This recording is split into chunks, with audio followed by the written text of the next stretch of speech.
بسم اللہ الرحمن الرحیم۔ لوگ خوشی خوشی شادی کرتے ہیں اور پھر شادی کے بعد ولیمہ کرتے ہیں۔ تو آج ولیمہ کے سلسلے میں چند باتیں بیان کروں گا تاکہ تحقیقی طور پر اور کنفرم طریقے پر آپ سب کو ولیمے کا مسئلہ معلوم ہو جائے۔ تو سنیے، پہلی بات کہ ولیمہ کیوں کرتے ہیں، دوسرے بات ولیمہ کرنا کیا ہے، تیسری بات ولیمہ کب کرنا افضل اور اعلیٰ ہے، چوتھی بات ولیمہ کتنے دنوں تک کر سکتے ہیں، پانچویں بات ولیمہ کرنے کا سنت طریقہ کیا ہے، اور چھٹی بات کہ ایک شخص نے عقیقہ کی نیت سے جانور کو ذبح کیا پھر اس کے گوشت سے ولیمہ کرتا ہے تو اس کا ولیمہ ہوا یا نہیں، اور ساتویں بات ولیمہ کی نیت سے قربانی کے جانور میں شریک ہو سکتے ہیں یا نہیں، اس کے شریک ہونے سے دوسرے قربانی کرنے والے حضرات کی قربانی صحیح ہوگی یا نہیں ہوگی۔ تو ان سب کا جواب اور مختصر جواب میں اپنے انداز میں دے رہا ہوں۔ پہلی بات کہ ولیمہ کیوں کرتے ہیں، تو اس کا جواب حجت اللہ البالغہ میں حضرت شاہ ولی اللہ محدث دہلوی رحمۃ اللہ علیہ یوں دیتے ہیں کہ ولیمہ اس لیے کرتے ہیں کہ نکاح کی پبلکسٹی ہو جائے، نکاح ہونے کی شہرت ہو جائے، اور یہ اعلان ہو جائے کہ میاں بیوی ملنے والے ہیں یا مل چکے ہیں۔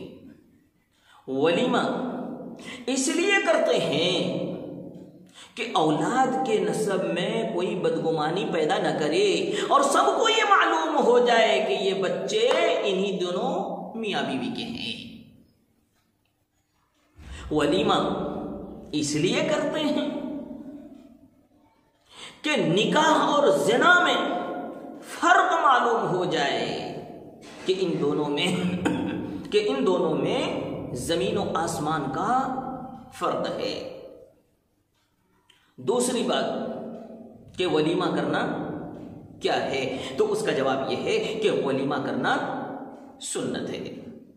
تیسری بات کہ ولیمہ کب کرنا افضل اور اعلیٰ ہے، تو اس کا جواب یہ ہے کہ ولیمہ شب زفاف اور دخول کے بعد، یعنی سہاگ رات منانے اور میاں بیوی کے ایک دوسرے سے نفع اٹھانے کے بعد ولیمہ کرنا افضل اور اعلیٰ درجہ ہے۔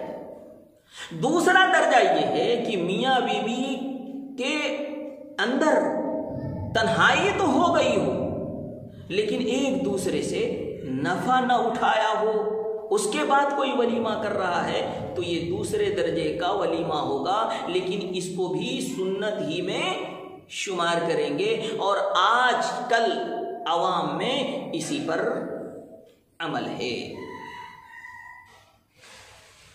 علامہ نواز شاہ کشمیری رحمۃ اللہ علیہ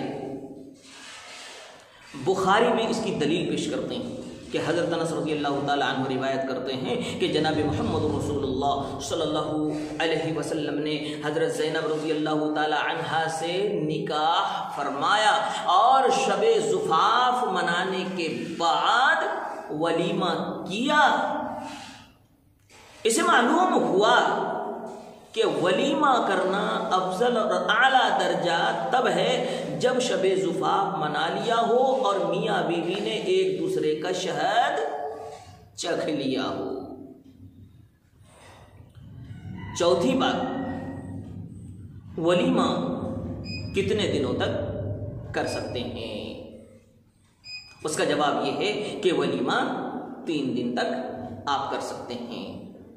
اب رہ گئی یہ بات کہ اگر ایک شخص پہلے ہی دن سب مہمانوں کو بلا کر کے دعوت کر کے ولیمہ کا کھانا کھلا دے تو بھی ولیمہ ادا ہو جائے گا.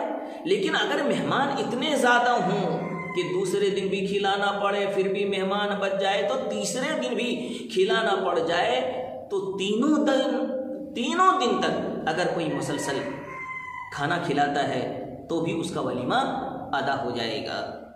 پیارے نبی صلی اللہ علیہ وسلم نے حضرت صفیہ رضی اللہ تعالی عنہا سے نکاح کے بعد شب زفاف منانے کے بعد مسلسل 3 دنوں تک ولیمہ کا کھانا کھلایا. اس سے معلوم ہوا کہ اگر کوئی 3 دن تک مسلسل کھانا کھلاتا ہے تو اس کا بھی ولیمہ میں شمار ہوگا، لیکن اس کے اندر دکھلاوا، ریاکاری اور شہرت نہ ہو. 5ویں بات یہ ہے کہ ولیمہ کرنے کا سنت طریقہ کیا ہے. تو اس کے لیے آپ کو 3 باتیں یاد رکھنی ہوں گی. پہلی بات یہ کہ حیثیت سے زیادہ نہ ہو. پیارے نبی صلی اللہ علیہ وسلم نے حضرت عائشہ رضی اللہ تعالی عنہا سے شب زفاف منایا، سہاگ رات منایا، اور پھر صرف 1 پیالے دودھ سے ولیمہ فرمایا ہے آپ نے. وہ بھی آپ کا دودھ نہیں تھا، کسی دوسرے کے گھر سے وہ 1 پیالہ دودھ آیا ہوا تھا. لہذا سنت طریقہ یہ ہے کہ حیثیت سے زیادہ نہ ہو. دوسری بات